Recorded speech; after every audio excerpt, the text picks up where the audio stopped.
नमस्कार बच्चों, मैं डॉक्टर लक्ष्मी गुप्ता, सह प्राध्यापक समाजशास्त्र, राजकीय कन्या महाविद्यालय धौलपुर। आज बच्चों हम लोग चर्चा करेंगे समाजशास्त्र की मौलिक अवधारणा, जिसके अंतर्गत सामाजिक समूह। सामाजिक समूह क्या है, उसका अर्थ और कितने प्रकार के सामाजिक समूह देखने को मिलते हैं। सामान्य तौर पर अगर हम चर्चा करते हैं तो सामाजिक समूह ऐसे व्यक्तियों का संग्रह है जिनके बीच किसी न किसी प्रकार का संबंध पाया जाता है। समूह में दो या दो से अधिक व्यक्तियों का होना अत्यंत आवश्यक है और ये व्यक्ति आपस में क्रिया प्रतिक्रिया या अंतःक्रिया करें, तभी किसी सामाजिक समूह का निर्माण हो सकता है। व्यक्ति के किसी समूह का सदस्य माना जाने के लिए यह आवश्यक है कि वह स्वयं अपने को किसी समूह विशेष का सदस्य समझे, उसके प्रति उसमें हम की भावना रखे और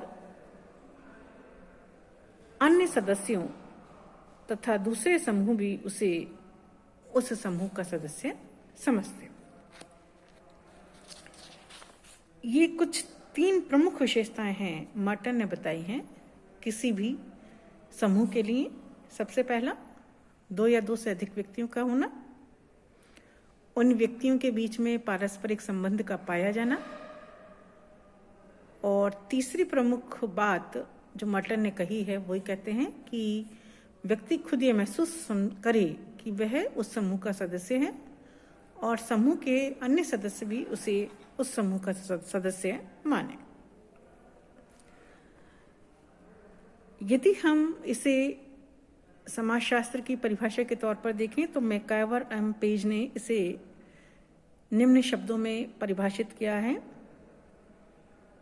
समूह से हमारा तात्पर्य व्यक्तियों के किसी भी ऐसे संग्रह से है जो एक दूसरे के साथ संबंध स्थापित करते हैं। यानी ऐसे व्यक्तियों का एक समूह जो एक दूसरे के साथ जुड़े रहते हैं, घुले रहते हैं, मिले रहते हैं, ऐसे व्यक्ति के समूह को मैकाइवर एवं पेज सामाजिक समूह की संज्ञा देते हैं। ऑगबर्न नीमकॉफ कहते हैं कि जब कभी 2 या 2 से अधिक व्यक्ति एक दूसरे से मिलते हैं और एक दूसरे पर प्रभाव डालते हैं तो वे एक सामाजिक समूह का निर्माण करते हैं। एक दूसरे से मिलना यानी क्रिया प्रतिक्रिया अंतःक्रिया का होना और एक दूसरे पर अपना प्रभाव डालना सकारात्मक भी हो सकता है, नकारात्मक भी हो सकता है। वोगाटस इसे निम्न शब्दों में परिभाषित करते हैं, एक सामाजिक समूह 2 या अधिक व्यक्तियों का एक ऐसा समूह है जिसमें एक लंबी अवधि से संचार होता रहता है और जो एक सामान्य प्रकार की प्रयोजना के अनुसार कार्य करते रहते हैं। इन परिभाषाओं के आधार पर अगर हम निष्कर्ष निकालें तो ये कह सकते हैं कि जब 2 या 2 से अधिक व्यक्ति एक दूसरे को प्रभावित करते हैं और एक दूसरे के साथ अर्थपूर्ण अंतःक्रियाओं के द्वारा संबंध स्थापित करते हैं तो वह समूह का निर्माण करते हैं। अब हम बात करते हैं सामाजिक समूह की विशेषताएं। सामाजिक समूह की विशेषताओं के तौर पर सबसे प्रमुख विशेषता के तौर पर हम कह सकते हैं कि यह व्यक्तियों का एक समूह है, यानी एक व्यक्ति समूह का निर्माण नहीं कर सकता। दो या दो से अधिक व्यक्तियों का होना सामाजिक समूह के लिए अत्यंत आवश्यक है। दूसरी प्रमुख विशेषता है कार्य विभाजन। किसी भी समूह का निर्माण किसी न किसी उद्देश्य के कारण होता है और उद्देश्य प्राप्ति के लिए समूह के सदस्य के बीच कार्यों का विभाजन होता है कि किसी व्यक्ति को कोई कार्य दिया जाता है, किसी को अन्य कार्य दिया जाता है। सभी के व्यक्तियों के कार्यों को जब एक सम्मिलित रूप देते हैं तो एक अंतिम परिणाम पर हम पहुंचने का कार्य कर सकते हैं। कार्यों का विभाजन, अलग अलग कार्यों को करते हुए एक निष्कर्ष पर पहुंचना। तीसरी प्रमुख विशेषता के तौर पर हमें कह सकते हैं सामान्य रुचि। किसी भी समूह की स्थापना उन्हीं व्यक्तियों के द्वारा होती है जिनकी रुचि करीब करीब समान होती है। अगर विरोधी समूह वाले व्यक्ति हैं या विरोधी विचार वाले व्यक्ति हैं तो वह कभी भी समूह का निर्माण नहीं कर सकते। समूह की सदस्यता ऐच्छिक होती है।